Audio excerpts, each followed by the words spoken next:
Open the landform sample file. It contains a landform surface and a tree that's the ficus entourage that we made before.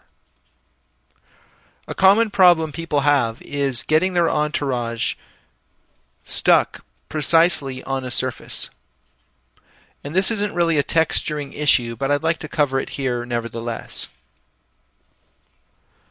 It really is tedious having to move each piece of entourage down and have it visually intersect a surface. There's a better way to do that.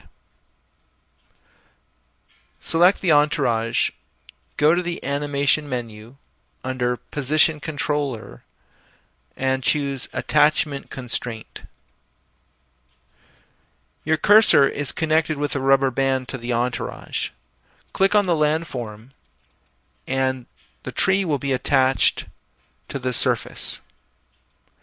Now, by default, it's going to be attached to the corner of the landform, so that's not very useful. The motion panel is automatically brought forward, and you can see the attachment controller right here.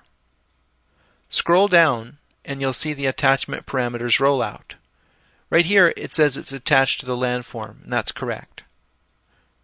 The position is controlled down here with these odd parameters, A and B. They're attached to a particular face of the object. You can set the face number, or you can use these A and B parameters, but that's also very tedious. The way to go is just to click Set Position Mode, and then drag on the surface. You can visually see exactly where that tree will be located. I'll zoom in so that you can perceive that this tree is located correctly on the surface. It's not floating above the ground. For this to work correctly, the pivot point has to be carefully selected within the entourage. Here it's located at the base of all the trunks where they come together. Now, by default, the tree is aligned to the surface so that if you move it to a steeper area, you'll see that it's angled, and that's not really acceptable. What you'll want to do on a slope is uncheck Align to Surface, and then the tree will go back up vertically. Now let's say I want to have a few of these trees.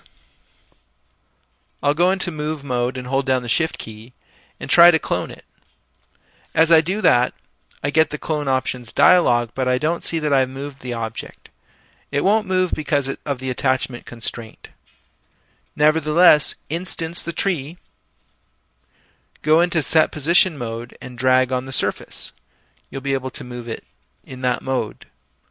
Uncheck Align to Surface and turn off Set Position mode. Now, this is a position controller, so it affects the Move tool. I can't move the tree. However, I can rotate and scale it. So it makes sense to rotate the tree slightly and perhaps scale it up or down just slightly. In that way, these two trees will look a little bit different from each other, and that will prevent us from seeing this repetition of this photo. Now, ideally, if you're going to make a forest of trees, you should use more than one material. You might want to have 3 variations of this species that you've designed as entourage materials, and then apply those materials randomly to a selection of trees in the forest, and it will look a lot more realistic.